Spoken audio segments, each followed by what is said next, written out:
경제 독립. 말 같지도 않은 소리 하지 말고 중국 말이나 잘 들어. 우즈베키스탄을 경제 식민지로 만든 중국의 잔인한 선언이었습니다. 그들은 값싼 상품과 거대 자본으로 시장을 장악하고 가짜 상품으로 장인들의 숨통을 끊어버렸죠. 하지만 한국으로 떠났던 소녀가 돌아오자 상황은 180도 뒤집혔습니다.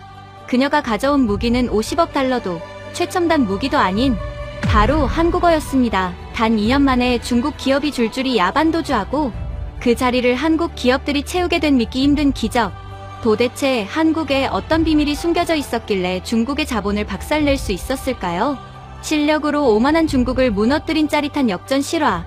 지금 시작합니다. 제 이름은 나르 기자입니다. 지금은 한국과 우즈베키스탄을 오가며 무역을 하고 있지만 몇 년 전까지만 해도 저는 사마르칸트의 먼지 구덩이 속에서 울고 있던 평범한 공대생이었습니다. 그날의 기억은 지금도 제 심장을 후벼 팝니다. 어느 여름 사마르칸트의 시합시장은 40도가 넘는 폭염으로 펄펄 끓고 있었습니다. 비켜 비켜 돈 없는 것들은 저리 가. 거만한 목소리와 함께 시장 한복판이 갈라졌습니다. 검은색 고급 세단에서 내린 남자는 화룡그룹의 지사장 왕차오였습니다. 그는 가죽 구두로 흙바닥을 탁탁 차며 제 어머니의 좌판 앞으로 걸어왔습니다. 어머니 딜바르는 우즈베키스탄에서 3대째 내려오는 실크 장인이었습니다. 어머니의 손끝에서 탄생한 스카프는 단순한 천조각이 아니었습니다. 우리 가문의 역사이자 우즈베키스탄의 영혼이었죠. 어머니는 그날도 밤새 짠 스카프를 조심스럽게 정리하고 계셨습니다. 이게 그 대단하다는 딜바르의 실크인가? 왕차오는 어머니가 내민 스카프를 두 손가락으로 집어들더니 코를 킁킁거렸습니다. 그러고는 비릿한 웃음을 흘리며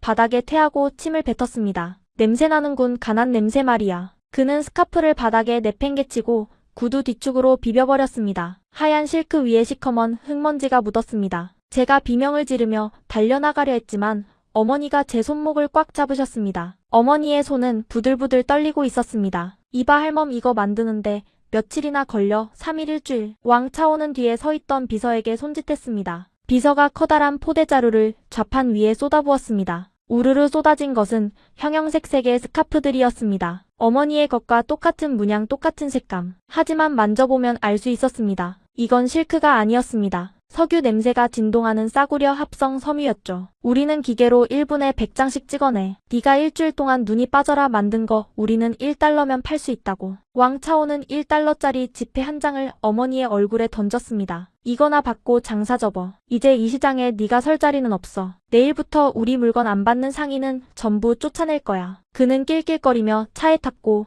시장 상인들은 아무 말도 하지 못했습니다. 중국의 자본이 무서웠으니까요. 모두가 고개를 숙인 채 어머니와 저를 외면했습니다. 그날 밤 저는 난생 처음으로 어머니가 우시는 소리를 들었습니다. 공방의 불은 꺼져 있었지만 달빛 아래서 어머니는 가위질을 하고 계셨습니다. 어머니 뭐 하세요? 제가 말릴 새도 없이 어머니는 300년 된 가문의 배틀을 향해 망치를 들었습니다. 쾅쾅 나무가 부서지는 소리가 제 가슴을 찢어놓았습니다. 어머니 왜 이러세요? 하지 마세요. 어머니는 저를 밀쳐내며 소리치셨습니다. 이건 이제 유산이 아니야, 저주다. 나르 기자, 너는 떠나야 해. 어머니는 부서진 배틀 조각 하나를 제 손에 쥐어주셨습니다. 그리고 낡은 장롱 깊숙한 곳에서 꼬깃꼬깃한 돈 뭉치를 꺼내셨습니다. 평생 실크를 팔아 모은 전 재산이었습니다. 한국으로 가거라. 한국이요. 하지만 거긴 너무 멀어요. 돈도 부족하고요. 중국 놈들이 흉내낼 수 없는 기술을 배워와. 놈들이 돈으로 찍어 누를 때 너는 실력으로 밟아버려라. 한국은 기술의 나라다. 그리고 우리와 피가 섞인 형제의 나라야. 형제의 나라. 그때는 그 말이 무슨 뜻인지 몰랐습니다. 그저 어머니의 눈빛이 너무나 간절해서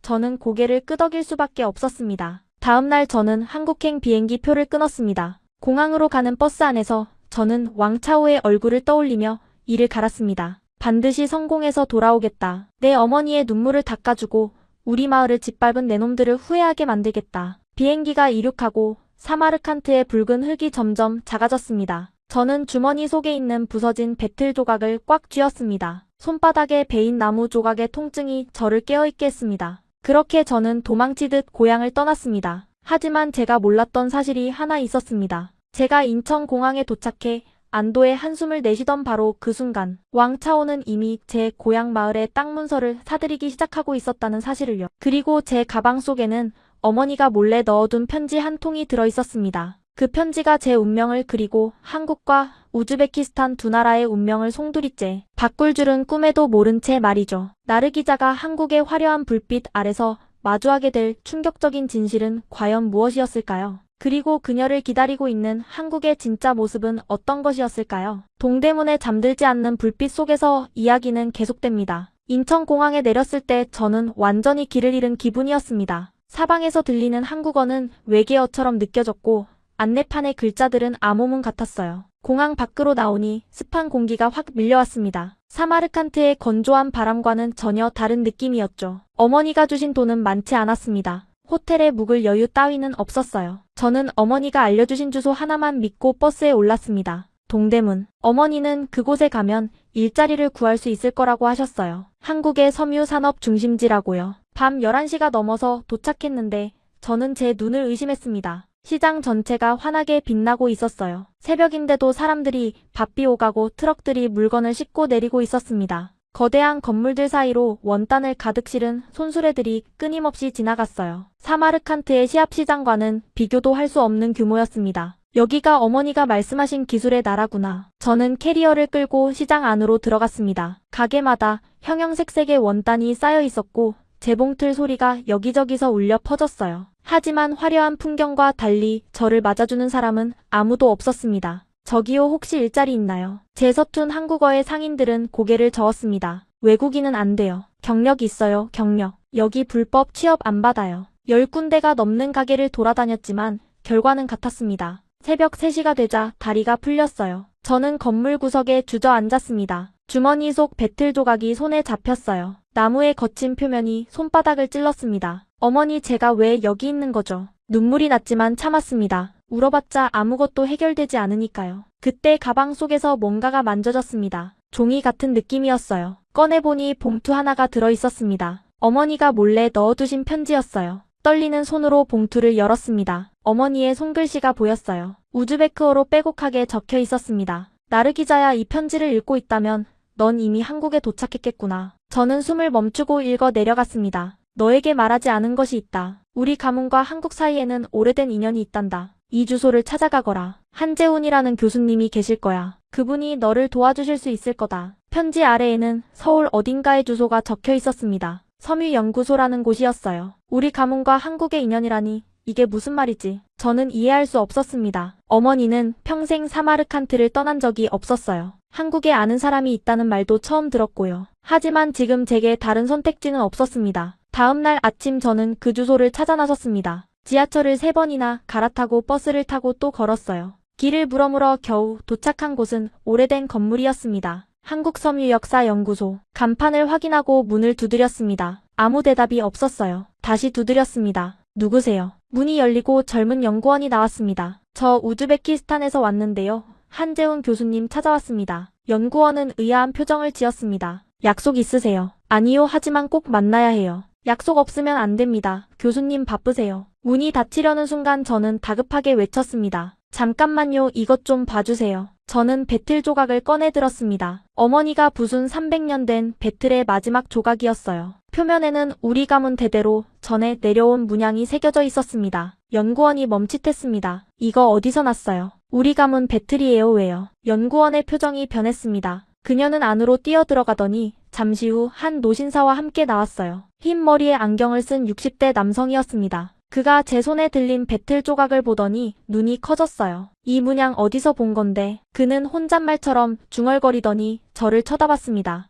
사마르칸트에서 왔다고 했나? 네, 저는 나르 기자라고 합니다. 딜바르의 딸이에요. 순간 노신사의 얼굴에 알 수 없는 감정이 스쳤습니다. 딜바르, 설마 딜바르 카리모바. 네, 어머니 이름이에요. 어머니를 아세요? 노신사는 한참 동안 아무 말 없이 저를 바라봤습니다. 그러더니 문을 활짝 열었어요. 안으로 들어와요 할 이야기가 많을 것 같으니 그분이 바로 한재훈 교수님이었습니다. 연구실 안은 온갖 직물 샘플과 고서적으로 가득했습니다. 벽에는 실크로드 지도가 걸려 있었고 유리 진열장 안에는 오래된 천 조각들이 전시되어 있었어요. 한 교수님은 저를 자리에 앉히시더니 차를 내려주셨습니다. 네 어머니한테 연락을 받았어야 했는데 갑자기 나타나서 놀랐구나. 어머니가 연락을 하셨어요. 20년 전에 편지를 주고받은 적이 있어. 하지만 그 후로는 연락이 끊겼지. 교수님은 책상 서랍에서 낡은 편지 봉투를 꺼내셨습니다. 네 어머니가 보낸 거야. 그때 네 어머니도 한국에 오고 싶어 했었어. 어머니가요 왜요? 우리 가문의 비밀을 확인하고 싶다고 했었지 하지만 결국 오지 못했어. 사정이 있었겠지. 저는 어머니의 편지를 꺼냈습니다. 어머니가 이걸 남기셨어요. 우리 가문과 한국 사이에 오래된 인연이 있다고요. 그게 무슨 뜻이에요? 한 교수님은 잠시 생각에 잠기시더니 말씀하셨습니다. 나르 기자, 네가 가져온 이 배틀 조각. 여기 새겨진 문양이 내가 평생 찾아 헤맸던 퍼즐의 마지막 조각일지도 몰라. 무슨 말씀이세요? 일주일만 기다려봐. 자료를 정리해서 보여줄 게 있어. 그때까지 여기서 지내도 좋아. 그날 밤 저는 연구소 한켠에 마련된 작은 방에서 잠을 청했습니다. 천장을 바라보며 어머니 생각을 했어요. 어머니 대체 무슨 비밀이 있는 거예요? 손에 쥔 배틀 조각이 따뜻하게 느껴졌습니다. 교수님이 말씀하신 일주일이 지나면 저는 모든 것을 알게 될 터였습니다. 천년의 비밀이 드디어 밝혀지는 순간이 다가오고 있었어요. 한 교수님의 연구소에서 지내기 시작한 지 일주일이 지났습니다. 저는 낮에는 연구소 일을 도우며 한국어를 배우고 밤에는 교수님의 자료들을 정리했어요. 실크로드에 관한 책들을 읽으며 우리 가문의 뿌리를 조금씩 알아갔습니다. 연구소에는 온갖 신기한 것들이 있었어요. 1000년 전 비단 조각부터 고대 직조 도구까지. 저는 매일 밤 그것들을 바라보며 생각에 잠겼습니다. 우리 가문과 한국의 연결고리가 대체 뭘까? 어머니 편지에는 분명히 오래된 인연이 있다고 쓰여 있었어요. 한 교수님도 제 배틀 문양을 보고 놀라셨고요. 하지만 아직 구체적인 답을 찾지 못했습니다. 드디어 약속한 날 저녁이 왔습니다. 한 교수님이 저를 연구실로 부르셨어요. 책상 위에는 오래된 문서들이 펼쳐져 있었습니다. 교수님 표정이 평소와 달랐어요. 뭔가 중요한 걸 발견한 사람의 얼굴이었습니다. 나르 기자, 이리 와서 이것 좀 봐라. 교수님이 가리킨 것은 한문으로 빼곡히 적힌 고문서였습니다. 누렇게 바랜 종이에서 세월의 냄새가 났어요. 이게 뭐예요? 8세기 신라 시대의 기록이야. 서역에서 온 직조 기술에 대한 내용이지. 저는 고개를 갸웃거렸습니다. 한문을 읽을 수 없었으니까요. 여기 봐라, 사마르안이라고 적혀 있어. 교수님이 손가락으로 한 글자씩 짚어주셨습니다. 사마르안요. 사마르칸트의 옛 이름이야. 신라 사람들은 네 고향을 그렇게 불렀어. 심장이 뛰기 시작했습니다. 1000년 전 기록에 제 고향 이름이 있다니요. 교수님은 문서를 천천히 번역해 주셨습니다. 서역 사마르안에서 온 장인이 금실을 짜는 비법을 전했다. 그 기술로 왕비의 옷을 지었더니 해가 뜰 때와 질 때 색이 달라 보였다. 색이 달라 보였다고요. 그래, 빛에 따라 색이 변하는 실크, 네 어머니가 짜던 것과 같은 거야. 저는 숨이 멎는 것 같았습니다. 어머니의 실크가 1000년 전 기록에 나와 있다니요. 빛에 따라 색이 변하는 그 신비로운 기술이 이미 그때 존재했다니요. 교수님, 이게 정말 우리 가문 기술이에요. 기다려봐, 더 중요한 게 있어. 교수님은 책상 서랍에서 또 다른 문서를 꺼내셨습니다. 이번에는 지도가 그려진 두루마리였어요. 이건 8세기 실크로드 지도야. 당나라 때 만들어진 거지. 지도를 펼치시자 동서양을 잇는 긴 길이 나타났습니다. 장안에서 시작해 서역을 지나 멀리 로마까지 뻗어 있었어요. 여기 봐라. 교수님이 지도의 한 지점을 짚으셨습니다. 이게 사마르칸트야. 실크로드의 가장 중요한 중간 기착지였어. 알아요. 실크로드의 심장이라고 불렸죠. 그래, 그런데 여기를 봐. 교수님이 지도의 동쪽 끝을 가리키셨습니다. 신라가 여기 있어. 그리고 이 길을 따라 사람들이 오갔어. 저는 지도를 자세히 들여다봤습니다. 사마르칸트에서 장안을 거쳐 신라까지 정말 하나의 길로 연결되어 있었어요. 하지만 교수님, 신라와 사마르칸트가 직접 교류했다는 증거가 있어요. 있지, 바로 이거야. 교수님은 일어나 진열장으로 가셨습니다. 유리문을 열고 천 조각 하나를 조심스럽게 꺼내셨어요. 이건 경주에서 발굴된 비단 조각이야. 1000년 전 신라 귀족의 무덤에서 나왔어. 천 조각을 받아든 순간 저는 소름이 돋았습니다. 제가 들고 있는 배틀 조각의 문양과 똑같은 무늬가 새겨져 있었어요. 세 개의 원이 겹쳐진 문양, 그 안에 물결 모양의 선들. 우리 가문이 300년간 배틀에 새겨온 바로 그 문양이었습니다. 이건 뭐예요? 왜 우리 배틀 문양과 똑같아요? 손이 떨렸습니다. 한 교수님이 웃으셨습니다. 그게 바로 내가 평생 연구해온 주제란다. 실크로드를 통한 신라와 서역의 교류. 교수님은 진열장에서 탁본 자료도 꺼내셨습니다. 경주에서 발굴된 금관 장식의 탁본이었어요. 이 문양을 봐라. 금관 장식의 문양도 똑같았습니다. 세 개의 원, 물결 모양의 선. 제 배틀 조각과 완벽히 일치했어요. 이건 신라 왕실의 문양이야. 왕과 왕비만 사용할 수 있었던 신성한 문양이지. 신라 왕실이요. 그래, 그런데 이 문양이 서역에서 왔어. 정확히 말하면 사마르칸트에서. 저는 배틀 조각을 꺼내 천 조각 옆에 나란히 놓았습니다. 똑같았어요. 천년의 시간이 흘렀는데도 문양은 변하지 않았습니다. 마치 시간이 멈춘 것처럼. 그러면 우리 가문이 신라와 관련이 있다는 거예요. 그렇지, 네 조상들은 신라와 사마르칸트를 오가며 기술을 교류한 장인들이었어. 실크로드를 통해 양쪽을 연결하던 핵심 인물들이었지. 교수님은 책상 위에 문서를 다시 펼치셨습니다. 여기 더 놀라운 기록이 있어. 교수님이 다른 부분을 번역해 주셨습니다. 신라 장인이 서역 사마르안으로 건너가 현지 장인에게 문양을 전했다. 그 문양은 신라 왕실의 상징이었다. 두 나라 장인들이 형제의 맹세를 나누고 서로의 기술을 주고받았다. 형제의 맹세요. 그래, 1000년 전에 신라 장인과 사마르칸트 장인이 형제가 됐어. 서로의 기술을 나누고 같은 문양을 사용하기로 약속한 거야. 눈물이 흘렀습니다. 저는 그냥 가난한 시장 상인의 딸인 줄 알았어요. 중국 사업가에게 무시당해도 어쩔 수 없는 존재인 줄 알았습니다. 하지만 제 안에는 1000년의 역사가 흐르고 있었어요. 교수님, 그러면 어머니가 말씀하신 형제의 나라가 그래, 한국이야. 1000년 전 네 조상들과 형제의 맹세를 나눈 나라. 교수님은 창밖을 바라보시며 말씀하셨습니다. 나도 이 연결고리를 평생 찾아다녔어. 문헌에는 기록이 있는데 실물 증거가 없었거든. 그런데 네가 그 증거를 들고 나타난 거야. 제 배틀 조각이요. 그래, 이건 살아있는 역사야. 1000년 동안 끊기지 않고 전해 내려온 증거. 저는 배틀 조각을 꼭 쥐었습니다. 어머니가 왜 이걸 제게 주셨는지 이제 단순한 나무 조각이 아니었습니다. 1000년의 약속이 담긴 증표였어요. 교수님, 저는 외국인이 아니었네요. 그래, 넌 돌아온 거야. 1000년 만에. 그날 밤 저는 어머니께 전화를 드렸습니다. 어머니, 저 알게 됐어요. 우리 가문의 비밀을요. 전화기 너머로 어머니의 한숨 소리가 들렸습니다. 알았구나. 할머니가 나한테 해주셨던 이야기야. 할머니요. 그래, 할머니는 항상 말씀하셨어. 우리 가문의 실크에는 1000년의 영혼이 담겨 있다고. 언젠가 실크로드가 다시 열릴 거라고. 어머니는 왜 말 안 해주셨어요? 어머니는 잠시 침묵하셨습니다. 증명할 방법이 없었어. 그냥 오래된 전설이라고 생각했지. 사람들한테 말하면 미쳤다고 할 거 아니야. 하지만 그래도 네가 한국에 가면 진실을 찾을 수 있을 거라고 믿었어. 우리 가문에 전해 내려온 말이 있거든. 무슨 말이요? 실크로드의 끝에서 형제를 만나리라. 저는 울컥했습니다. 찾았어요. 어머니, 교수님이 증거를 보여주셨어요.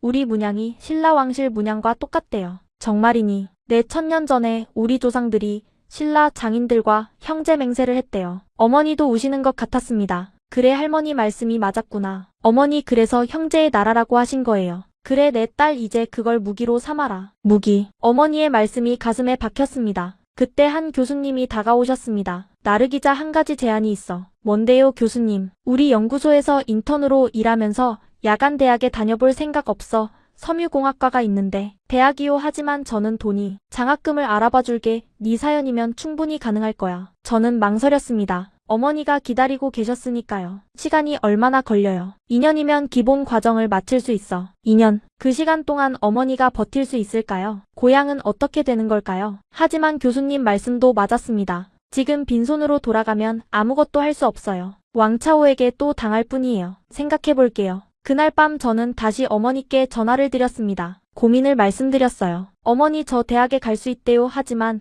2년이나 걸려요. 가거라. 어머니의 대답은 단호했습니다. 하지만 어머니 혼자. 나르기자, 들어라. 네가 지금 돌아오면 아무것도 달라지지 않아. 왕차오 그 자식은 여전히 우리 위에 군림할 거야. 하지만 기술을 배워서 와라. 제대로 된 무기를 들고 와. 그래야 그놈을 쓰러뜨릴 수 있어. 어머니의 목소리가 떨렸습니다. 2년이면 돼. 나는 그때까지 버틸 수 있어. 어머니, 그리고 나르기자. 네, 1000년의 역사를 무기로 삼아라. 그건 왕차오가 절대 가질 수 없는 거야. 배틀은 부서져도 다시 짤 수 있어요. 그래, 그게 우리 가문이야. 잊지 마라. 전화를 끊고 저는 한참을 울었습니다. 다음 날 아침 저는 한 교수님을 찾아갔습니다. 교수님, 대학에 가겠습니다. 잘 생각했어. 하지만 약속해주세요.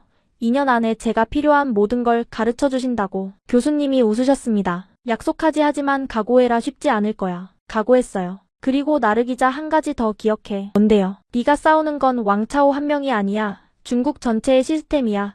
그놈들은 자본으로 밀어붙여. 하지만 넌 그걸 이길 무기가 있어.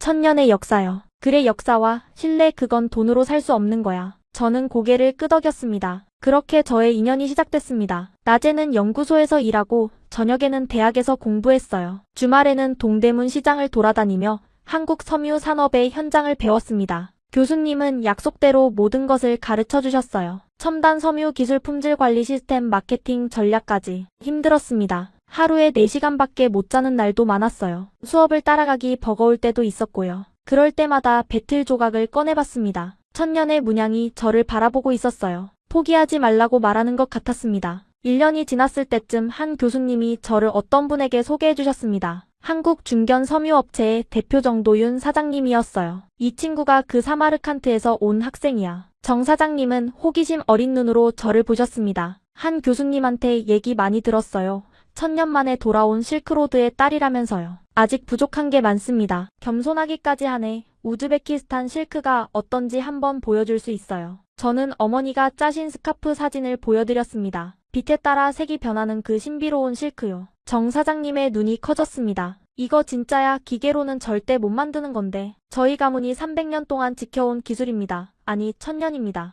1000년이요. 저는 배틀 조각을 꺼내 보여드렸습니다. 그리고 신라 금관 문양과의 연결을 설명했어요. 정 사장님은 한참 동안 말이 없으셨습니다. 맞네, 이런 이야기가 있었구나. 네, 저희는 1000년 전부터 형제였습니다. 형제라 좋은 표현이네. 한번 같이 일해볼 생각 없어요. 그 순간 가슴이 뛰었습니다. 드디어 기회가 온 거예요. 하지만 저는 아직 준비가 안 됐었습니다. 졸업하면 연락드릴게요. 좋아요, 기다릴게. 그리고 나르기자 씨, 그 이야기 잘 간직해요. 그게 당신의 가장 큰 무기가 될 거예요. 정 사장님이 가시고 한 교수님이 말씀하셨습니다. 잘했어. 조급하면 안 돼.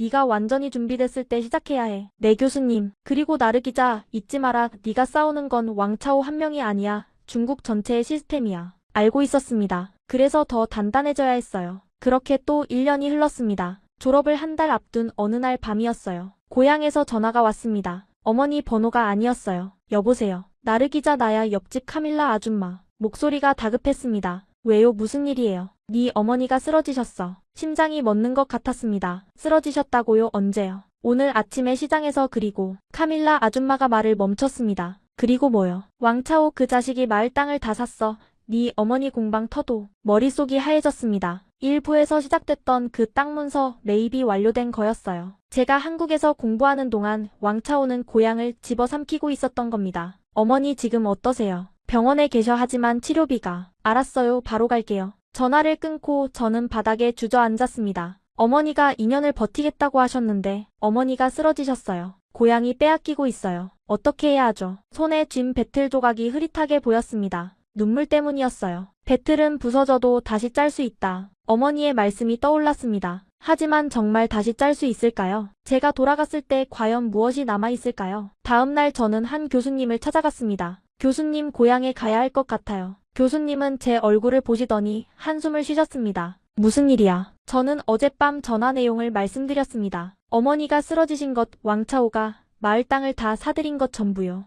그래서 돌아가려고. 네. 지금 가면 아무것도 못해. 교수님의 말씀에 가슴이 철렁했습니다. 하지만 어머니가. 나르기자, 들어. 준비 안 된 복수는 자멸이야.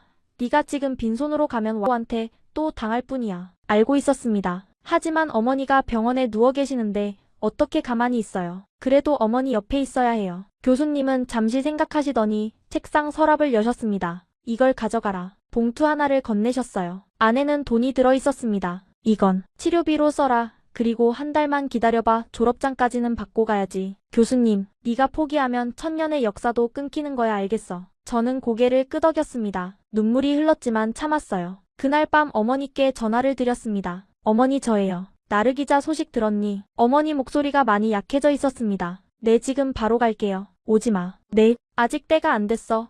네가 준비도 안 되고 돌아오면 그놈한테 또 당해. 하지만 어머니, 나는 괜찮아. 치료비만 보내줘. 그리고 졸업장 받아서 와. 어머니는 아프면서도 저를 생각하고 계셨습니다. 어머니, 왕차오가 땅을 다 샀다면서요. 한숨 소리가 들렸습니다. 그래, 우리 공방 터도 그놈 거야. 이제 마을 전체가 그놈 손에 들어갔어. 어떻게 그럴 수가. 그놈은 처음부터 계획이 있었어.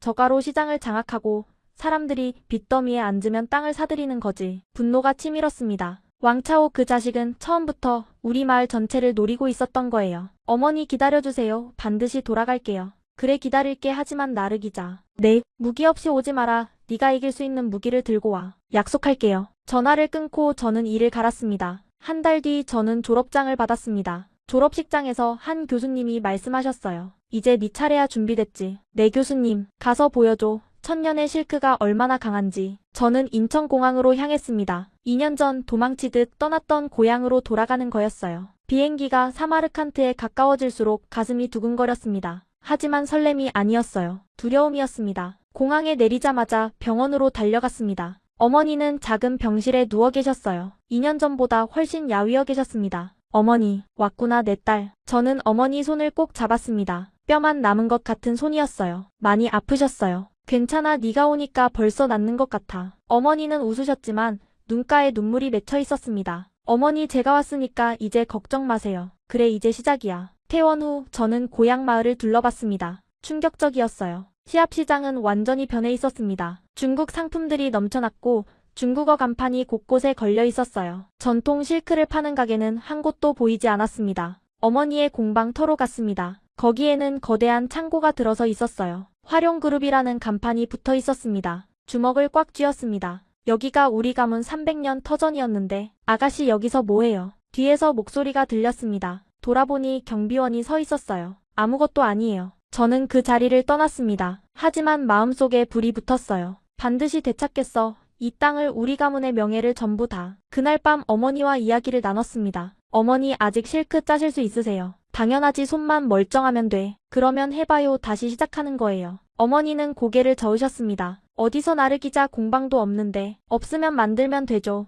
그리고 저한테 계획이 있어요. 저는 한국에서 배운 것들을 설명드렸습니다. 전통 기술과 첨단 기술을 결합하는 것, 중국을 거치지 않고 직접 한국과 거래하는 것, 그리고 천년의 역사를 무기로 삼는 것. 어머니는 눈을 크게 뜨셨습니다. 네가 그렇게 큰 그림을 그리고 있었구나. 네 어머니 이번엔 제대로 해볼 거예요. 그래 내 딸 해보자. 저는 어머니를 꼭 안았습니다. 다음 날부터 저는 움직이기 시작했습니다. 먼저 흩어진 장인들을 쳤어요. 왕차오에게 밀려 일을 그만둔 분들이 많았습니다. 하지만 기술은 살아있었어요. 다시 한번 해보시겠어요? 하지만 판로가 없잖아. 제가 만들겠습니다. 한국의 말이에요. 장인들은 반신반의했지만 저를 믿어주셨습니다. 한 달 뒤 저는 작은 사무실을 얻었습니다. 회사 이름은 실크링크, 한국과 우즈베키스탄을 직접 연결하는 실크로드라는 의미였어요. 한 교수님께 연락드렸습니다. 교수님 시작했어요. 잘했어. 내가 도울 수 있는 건 다 도울게. 그리고 정도윤 사장님께도 연락드렸습니다. 사장님 약속 지키러 왔습니다. 오드디어 기다렸어요. 어서 보여줘요. 저는 어머니와 장인들이 만든 첫 번째 샘플을 보냈습니다. 일주일 뒤 정 사장님에게서 전화가 왔어요. 나르기자 씨 이거 대박이야. 당장 계약합시다. 가슴이 터질 것 같았습니다. 드디어 시작이었어요. 하지만 제가 몰랐던 것이 있었습니다. 제가 정 사장님과 계약서에 사인하던 그 순간 왕차오는 이미 저를 감시하고 있었다는 사실을요. 첫 번째 계약이 성사된 후 모든 것이 빠르게 돌아갔습니다. 정 사장님의 회사에 납품을 시작했고 입소문이 퍼지면서 다른 업체들도 연락을 해왔어요. 석 달 만에 거래처가 5곳으로 늘었습니다. 매출이 오르기 시작했어요. 장인들에게 제대로 된 대가를 드릴 수 있게 됐고 어머니의 치료비도 걱정 없이 낼 수 있게 됐습니다. 나르기자 네가 해냈구나. 어머니는 오랜만에 활짝 웃으셨어요. 아직 시작이에요. 어머니 더 크게 만들 거예요. 저는 직원 3명을 새로 뽑았습니다. 사무실도 좀 더 넓은 곳으로 옮겼어요. 링크라는 간판을 달던 날 저는 가슴이 벅찼습니다. 왕차오 봤지 이제 시작이야. 한 교수님께 영상통화를 드렸습니다. 교수님 계약이 5개나 됐어요. 잘하고 있네. 하지만 방심하지 마. 네 알아요. 중국이 가만히 있지 않을 거야.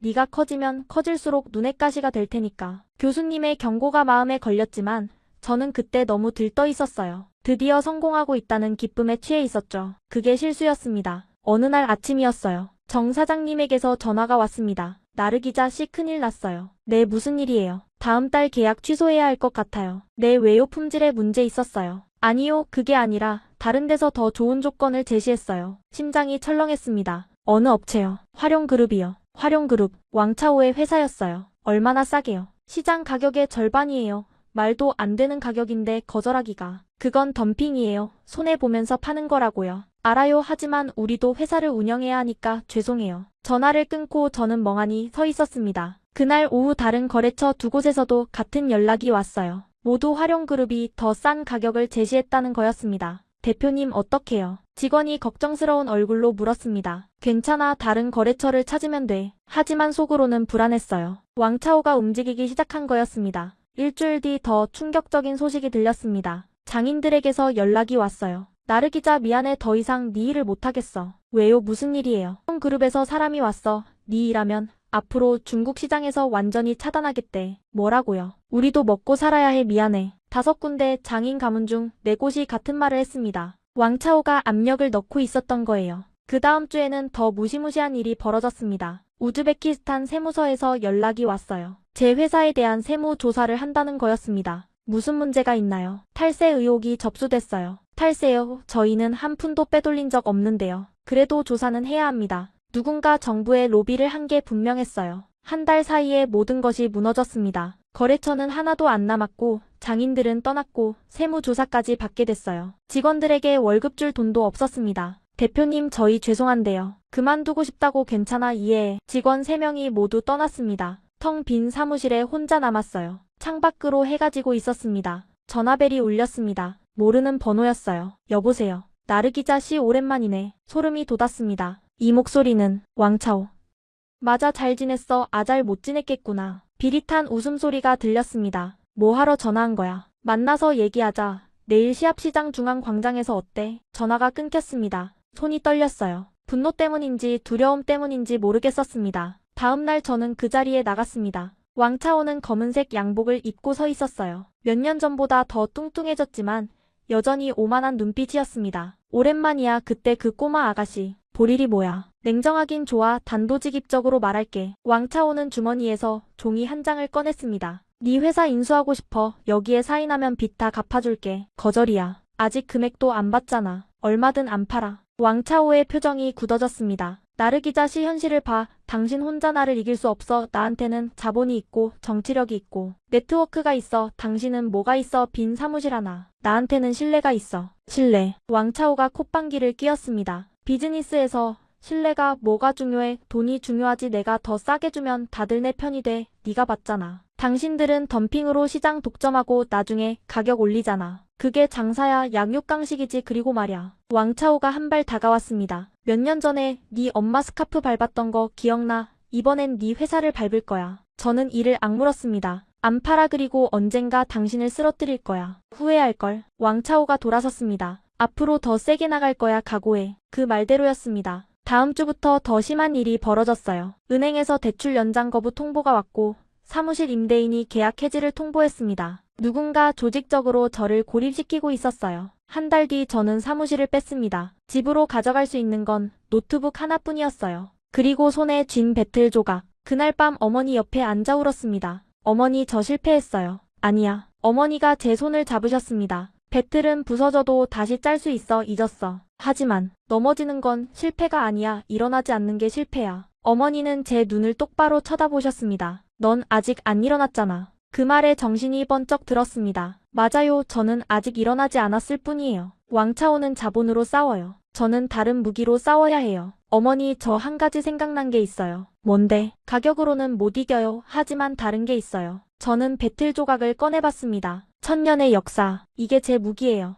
저는 한 교수님께 전화를 걸었습니다. 교수님 저 아이디어가 있어요. 말해봐. 단순한 무역 회사로는 안 돼요. 두 나라 전체를 움직여야 해요. 어떻게? 형제국 동맹이요. 1000년 전 실크로드 그걸 다시 잇는 거예요. 교수님이 잠시 침묵하셨습니다. 큰 그림이네. 도와주실 수 있어요. 당연하지. 네가 원하면. 전화를 끊고 저는 노트북을 열었습니다. 새로운 제안서를 쓰기 시작했어요. 제목은 이거였습니다. 형제국 동맹 실크로드가 다시 열린다. 밤새 작업했습니다. 손이 떨렸지만 머리는 맑았어요. 왕차오 이번엔 내가 이길 거야. 다음날 아침 저는 한 교수님께 제안서를 보냈습니다. 3시간 뒤에 답장이 왔어요. 대단하다. 이거면 승산이 있어. 교수님은 바로 움직여주셨습니다. 한국섬유협회 관계자들에게 제 이야기를 전하셨고 일주일 뒤 저는 서울행 비행기에 올랐습니다. 한국무역협회 회의실 앞에는 5개 기업 대표님들이 앉아 계셨어요. 정도윤 사장님도 계셨습니다. 나르 기자 씨 오랜만이에요. 죄송합니다. 사장님 그때는. 아니에요. 오히려 내가 미안하죠. 상황이 그래서. 한 교수님이 저를 무대 앞으로 이끌어주셨습니다. 준비됐지? 네.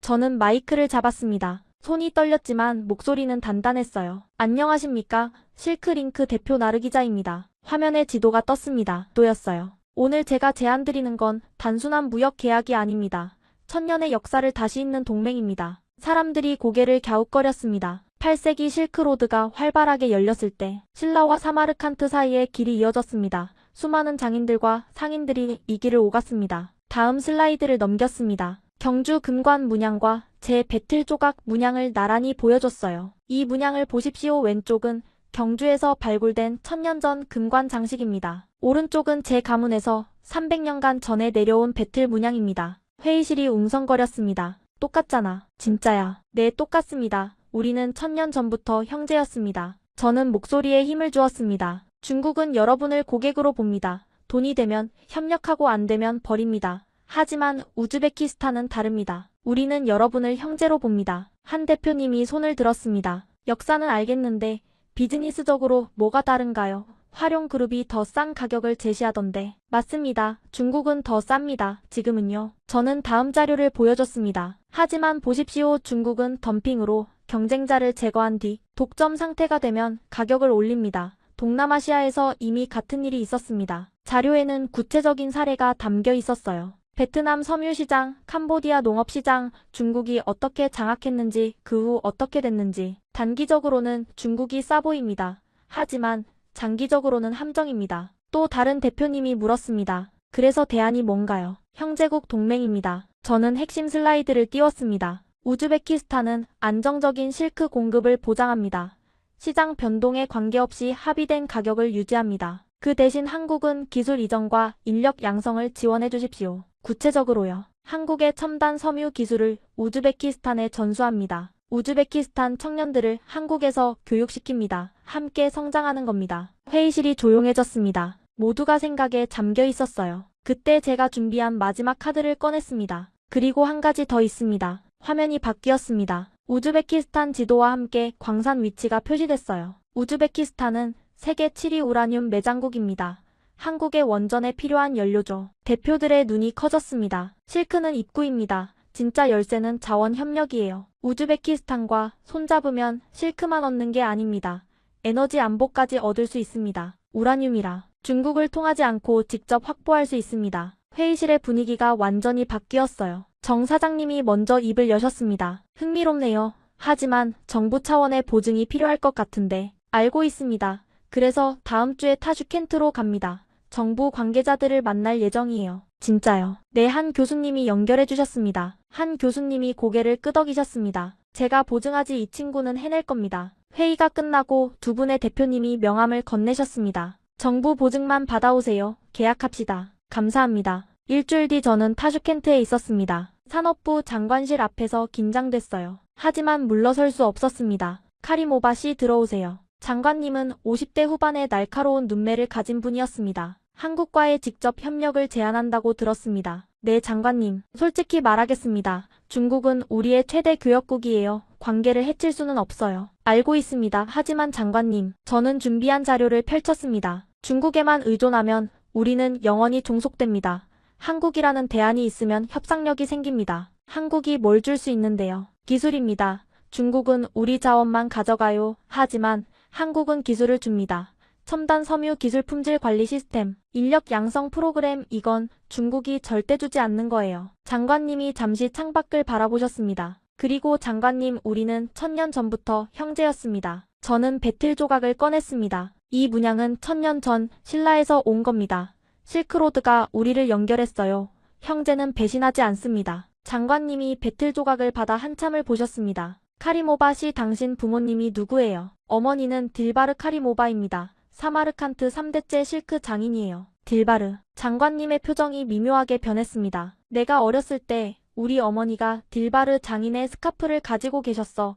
명절마다 꺼내서 보여주시곤 했지. 정말요? 그 스카프가 아직도 기억나. 빛에 따라 색이 변했어. 장관님이 미소를 지으셨습니다. 좋아요, 해봅시다. 하지만 확실한 성과를 보여줘야 합니다. 감사합니다, 장관님. 그리고 카리모바 씨. 네, 당신 어머니께 안부 전해주세요. 그분의 실크는 우즈베키스탄의 자랑이에요. 회의실을 나오며 저는 눈물이 났습니다. 어머니, 우리가 해냈어요. 한 달 뒤 서울, 한국무역협회 대강당은 사람들로 가득했습니다. 양국 정부 관계자, 기업인, 언론인까지 300명이 넘는 사람들이 모였어요. 한우즈베키스탄 경제협력 포럼. 무대 뒤에서 저는 떨리는 다리를 진정시키려 애썼습니다. 긴장돼요. 한 교수님이 제 어깨를 토닥여 주셨습니다. 괜찮아, 네가 해온 것만 보여주면 돼. 네. 그리고 나르 기자, 기억해. 오늘은 네 복수의 날이 아니야. 두 나라의 새로운 시작이야. 저는 고개를 끄덕였습니다. 사회자의 목소리가 울렸습니다. 다음은 오늘 포럼의 기조 연설입니다. 실크링크 대표 나르 기자 카리모바 씨를 모시겠습니다. 박수 소리가 들렸습니다. 저는 무대 위로 올라갔어요. 조명이 눈부셨지만 정면을 똑바로 바라봤습니다. 존경하는 양국 내빈 여러분. 목소리가 떨렸지만 계속했습니다. 저는 우즈베키스탄 사마르칸트에서 왔습니다.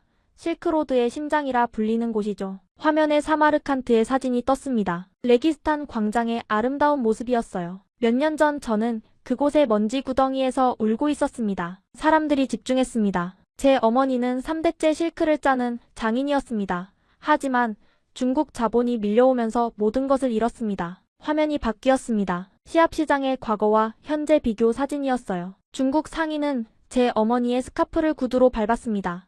1달러짜리 지폐를 얼굴에 던지며 말했죠. 이 시장에 네가 설 자리는 없다고. 회의장이 조용해졌습니다. 어머니는 300년 된 가문의 배틀을 부수셨습니다. 그리고 평생 모은 돈을 쥐어주시며 말씀하셨습니다. 저는 잠시 숨을 고르고 말을 이었습니다. 한국으로 가거라. 기술을 배워서 와라. 그리고 형제의 나라를 찾아라. 배틀 조각을 꺼내 들었습니다. 이건 어머니가 부순 배틀의 마지막 조각입니다. 여기에 새겨진 문양을 보십시오. 화면에 배틀 문양이 크게 떴습니다. 그리고 그 옆에 경주 금관 문양이 나란히 나왔어요. 왼쪽은 제 가문이 300년간 지켜온 문양입니다. 오른쪽은 1000년 전 경주에서 발굴된 금관 장식입니다. 웅성거리는 소리가 들렸습니다. 똑같습니다. 우리는 1000년 전부터 연결되어 있었습니다. 실크로드가 신라와 사마르칸트를 이었습니다. 우리는 처음 만나는 게 아닙니다. 저는 목소리를 높였습니다. 우리는 형제입니다. 전쟁과 시간이 우리를 갈라놓았지만 같은 시를 짰습니다. 같은 문양을 새겼습니다. 같은 꿈을 꿨습니다. 박수가 터져나왔습니다. 오늘 우리는 그 시를 다시 읽습니다. 한국의 기술과 우즈베키스탄의 전통이 만나 새로운 실크로드를 만듭니다. 다음 슬라이드로 넘어갔습니다. 협력 내용이 정리되어 있었어요. 하지만 이건 단순한 무역이 아닙니다. 저는 가장 중요한 부분을 말했습니다. 중국은 우리를 이용 대상으로만 봅니다. 싸게 사서 비싸게 팔고 경쟁자가 나타나면 밟아버리죠. 저도 당했습니다. 제 회사가 성장하자 덤핑으로 무너뜨렸습니다. 회의장이 다시 조용해졌습니다. 하지만 한국은 다릅니다.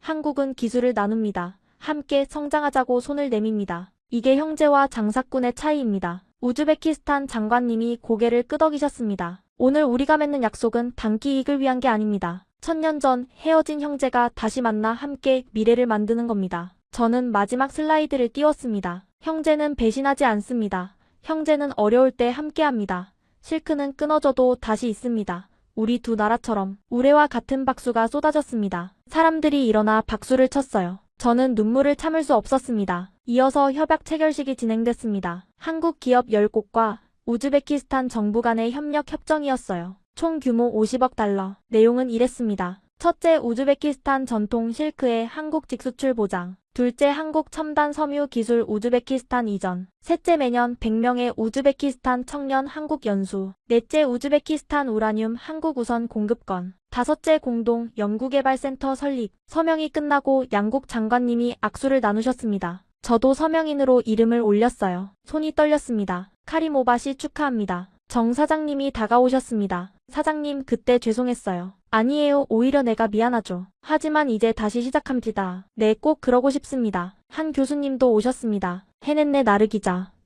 교수님 덕분이에요. 아니야, 네 진심이 사람들을 움직인 거야. 그때 회의장 한쪽에서 익숙한 얼굴이 보였습니다. 왕차오였어요. 그는 굳은 표정으로 서 있었습니다. 우리 눈이 마주쳤어요. 저는 그에게 다가갔습니다. 봤어, 왕차오. 그는 대답하지 않았습니다. 몇 년 전 당신이 말했지, 이 시장에 내가 설 자리가 없다고. 근데 지금 누가 설 자리가 없어. 왕차오의 얼굴이 일그러졌습니다. 끝난 거 아니야. 맞아, 끝난 거 아니야. 이제 시작이야. 당신들이 밟은 모든 장인들, 무너뜨린 모든 공방들 다 되살릴 거야. 왕차오는 아무 말 없이 돌아섰습니다. 그의 뒷모습이 작아져 갔어요. 그날 밤 저는 어머니께 영상통화를 드렸습니다. 어머니 봤어요. 화면 속 어머니는 울고 계셨습니다. 봤다, 내 딸 뉴스에서 봤어. 해냈어요, 어머니. 그래, 네가 해냈어. 어머니는 한참을 우셨습니다. 어머니, 울지 마세요. 이제 좋은 일만 남았어요. 알아, 근데 눈물이 안 멈춰. 저도 울었습니다. 어머니, 곧 갈게요. 새 공방도 열고 배틀도 새로 만들어요. 그래 기다릴게. 그리고 어머니, 배틀은 부서져도 다시 짤 수 있어요. 어머니가 맞았어요. 어머니가 웃으셨습니다. 당연하지 우리 가문이 300년간 지켜온 말인데. 아니 300년이 아니에요. 뭐? 1000년이에요. 어머니 우리가 1000년을 지켜온 거예요. 협약 체결 한 달 뒤 저는 사마르칸트로 돌아왔습니다. 공항에 어머니가 나와 계셨어요. 몇 년 전보다 많이 야위셨지만 눈빛은 밝았습니다. 왔구나. 어머니. 저는 어머니를 꼭 안았습니다. 작은 몸에서 실크 냄새가 났어요. 평생 실크를 만져온 사람의 냄새였습니다. 보고 싶었어요. 나도 그래. 집으로 가는 차 안에서 창밖을 바라봤습니다. 칸트는 많이 변해 있었어요. 하지만 레기스탄 광장의 푸른 돔은 여전히 아름다웠습니다. 어머니 시장은 어때요? 아직 중국 물건이 많아. 하지만 달라지고 있어. 어떡해요? 네 소식 듣고 용기 얻은 장인들이 다시 일어나고 있어. 저는 미소를 지었습니다. 다음날 저는 시합시장으로 갔습니다. 몇 년 전 왕차오에게 굴욕당했던 그곳이었어요. 여전히 중국 상품이 많았지만 한쪽에 변화가 보였습니다. 전통 실크를 파는 작은 가게들이 하나둘 다시 문을 열고 있었어요. 나르기자 씨, 뒤에서 목소리가 들렸습니다. 돌아보니 한 젊은 여성이 서 있었어요. 저 기억하세요? 사말라요. 예전에 어머님한테 실크 짜는 법 배웠었어요. 사말라 많이 컸네. 나르기자 씨 뉴스 봤어요. 정말 대단해요. 아니야, 아직 시작이야. 저도 다시 실크 짜기 시작했어요. 언니 덕분에 용기 얻었어요. 가슴이 뭉클했습니다. 잘하고 있어 사말라 우리 함께하자. 일주일 뒤 저는 새 사무실을 열었습니다. 어머니의 옛 공방터 바로 옆이었어요. 왕차오가 지은 창고는 아직 그대로였지만 저는 신경 쓰지 않았습니다. 실크 링크 사마르칸트 지사. 간판을 다는 날 어머니와 장인들이 모두 오셨어요. 나르기자 잘했어. 어머니 이제부터예요. 그날부터 본격적으로 일이 시작됐습니다. 장인들의 실크를 모으고 한국으로 직접 수출하고 한국에서 기술자들이 와서 품질 관리를 도왔어요. 석 달 뒤 첫 번째 컨테이너가 한국으로 떠났습니다. 잘 가. 저는 트럭을 배웅하며 손을 흔들었습니다. 그때 전화가 왔어요. 모르는 번호였습니다. 여보세요. 나르기자 씨. 익숙한 목소리였습니다. 왕차오. 마지막으로 할 말이 있어서. 저는 잠시 망설였습니다. 뭔데? 인정할게 네가 이겼어. 뭐라고? 화룡그룹이 우즈베키스탄에서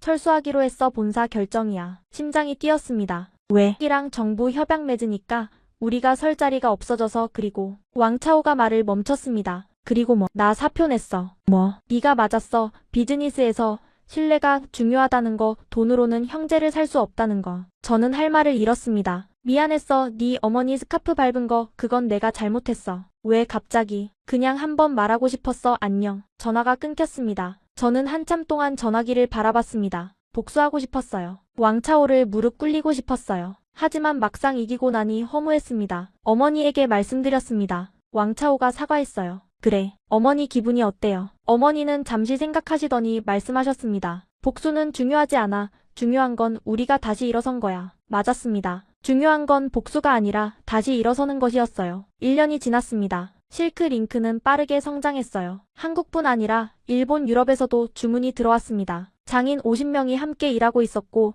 청년 100명이 한국에서 연수를 받았습니다. 한재훈 교수님이 사마르칸트를 방문하셨어요. 대단해 나르기자. 1000년 만에 실크로드가 다시 열렸어. 교수님 덕분이에요. 아니야, 네가 열심히 해서지. 교수님은 새 공방을 둘러보시며 말씀하셨습니다. 네 어머니 실크 솜씨가 정말 대단하네. 3대째 내려온 기술이에요. 아니 1000년째야. 저는 웃었습니다. 그날 저녁 어머니와 단둘이 앉아 차를 마셨습니다. 어머니 하나 드릴 게 있어요. 저는 배틀 조각을 꺼냈습니다. 몇 년 전 어머니가 쥐어주셨던 그 조각이었어요. 이거 돌려드릴게요. 이제 새 배틀을 만들었으니까. 어머니는 배틀 조각을 받아 한참을 보셨습니다. 아니야. 네. 이건 네가 가져. 그리고 네 딸에게 물려줘. 어머니, 우리 가문이 1000년을 지켜온 거야. 네 손으로 다음 1000년을 시작해. 저는 눈물이 났습니다. 배틀은 부서져도 다시 짤 수 있어요. 그래, 그게 우리 가문이야. 그날 밤 저는 오래된 문양집을 펼쳤습니다. 할머니에게서 어머니에게, 어머니에게서 저에게 전해진 것이었어요. 1000년의 문양이 빼곡히 담겨 있었습니다. 저는 새로운 페이지를 펼쳤습니다. 그리고 처음으로 제가 만든 문양을 그렸어요. 한국과 우즈베키스탄을 잇는 새로운 실크로드의 문양이었습니다. 지금까지 나르기자의 사연 어떠셨나요? 사마르칸트의 먼지 구덩이에서 시작된 한 소녀의 복수가 결국 두 나라의 운명을 바꿨습니다. 중국의 거대 자본에 맞서 실크로드의 역사와 형제의 신뢰로 승리한 이야기였죠. 어머니가 부순 300년 배틀은 이제 양국이 함께 짜는 새로운 실크로드가 되었습니다. 이 이야기가 마음에 와닿으셨다면 좋아요와 구독으로 응원해주세요. 그리고 이 영상을 주변에 공유해주세요. 중국의 경제 횡포에 맞서 싸우는 모든 이들에게 희망이 될 수 있도록 실크로드로 연결된 우리의 인연을 기억하며 댓글에 형제의 나라를 남겨주세요. 끝까지 시청해주셔서 감사합니다. 시청해주셔서 감사합니다. 시청해주셔서 감사합니다. 시청해주셔서 감사합니다.